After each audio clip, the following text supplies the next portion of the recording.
Shalom, saudaraku yang dikasihi Tuhan Yesus.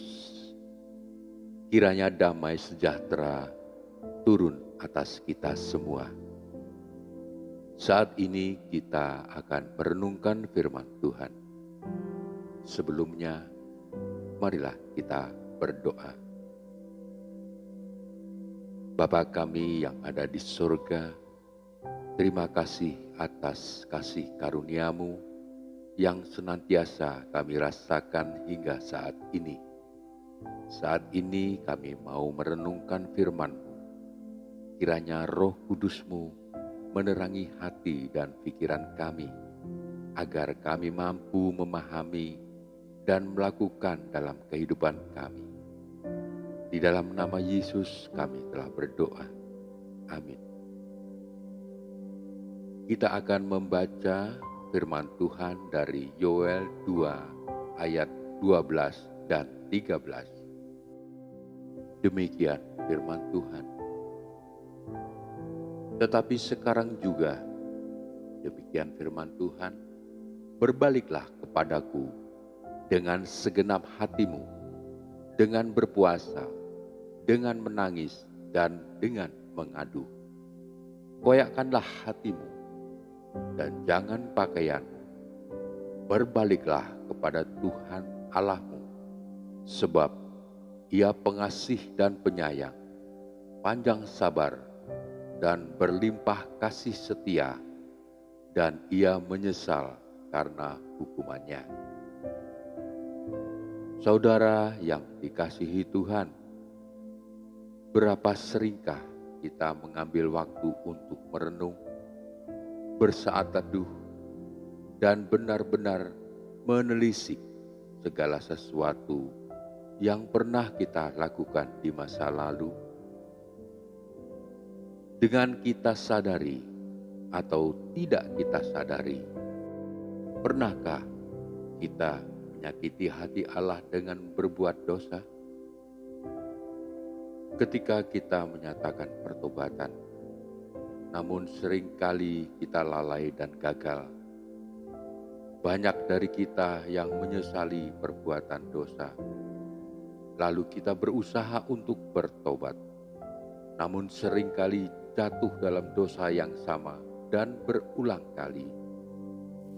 Saudaraku yang dikasihi Tuhan, barangkali kita harus lebih memahami makna dari pertobatan. Pertobatan bukanlah sekedar penyesalan, tapi bersedia meninggalkan dosa kita, berbalik 180 derajat, meninggalkan manusia lama, menjadi manusia baru sebagai anak-anak Tuhan. Ketika kita menyatakan pertobatan, memang tahap yang paling sulit adalah untuk mempertahankan pertobatan itu sendiri.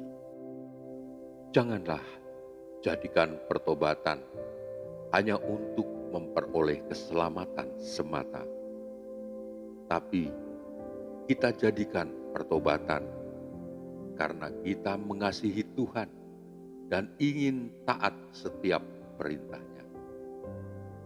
Keselamatan adalah anugerah yang Tuhan berikan bagi setiap anak Tuhan yang mengasihinya.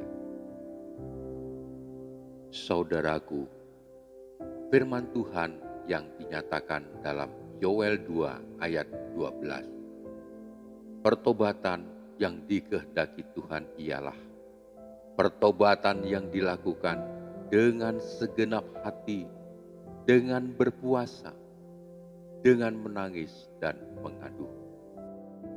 Pertobatan sejati bukan sekedar perbuatan lahiriah seperti yang lazim dilakukan pada masa itu, seperti mengoyakkan pakaian, menaruh abu di kepala, mengenakan kain kabung, duduk dalam debu dan abu.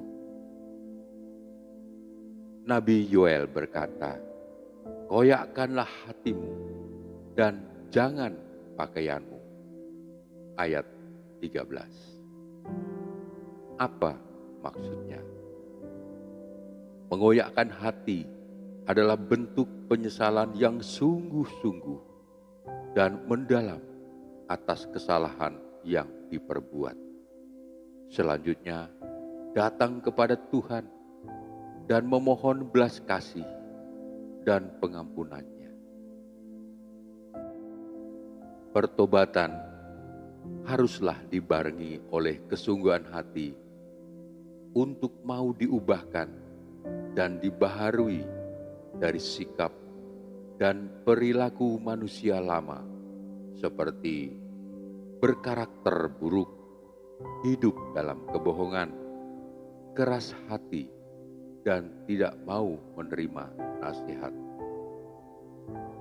Datang kepada Tuhan seraya memohon belas kasihan agar diberikan kemampuan untuk tidak melakukan kebohongan, tidak menyimpan kepahitan, tidak mudah marah, karena kemarahan adalah pintu yang akan memberikan kesempatan kepada iblis. Saudaraku, memang sangat mudah bagi kita jatuh dalam dosa yang sama karena iblis memakai dosa lama sebagai senjata untuk menjatuhkan kita. Untuk itu, kita harus terus-menerus dan fokus dengan komitmen kita meninggalkan dosa lama dan senantiasa menjaga keintiman kita dengan Tuhan. Saudaraku yang dikasihi Tuhan, mungkin kemarin kita pernah gagal untuk mempertahankan pertobatan yang kita lakukan dan berulang kali jatuh dalam dosa yang sama. Mari, jangan takut untuk tetap melakukan pertobatan dengan sungguh-sungguh dan dengan kerendahan hati mengakui semua di hadapan Tuhan. Tuhan sangat mengasihi kita dan rindu agar kita tetap berkenan dan melekat kepadanya. Tuhan Yesus memberkati. Mari kita berdoa. Terima kasih Tuhan atas firman yang telah kami baca dan kami renungkan. Kiranya Tuhan menolong kami untuk dapat melakukannya di dalam kehidupan kami setiap hari. Kami seringkali gagal untuk memegang teguh komitmen kami dalam pertobatan yang telah kami lakukan. Tapi kami percaya bahwa Engkau Maha Pengasih dan Maha Penyayang, panjang sabar dan berlimpah kasih setia. Untuk itu, ampunilah kami ya Tuhan. Di dalam nama Yesus kami telah berdoa. Amin.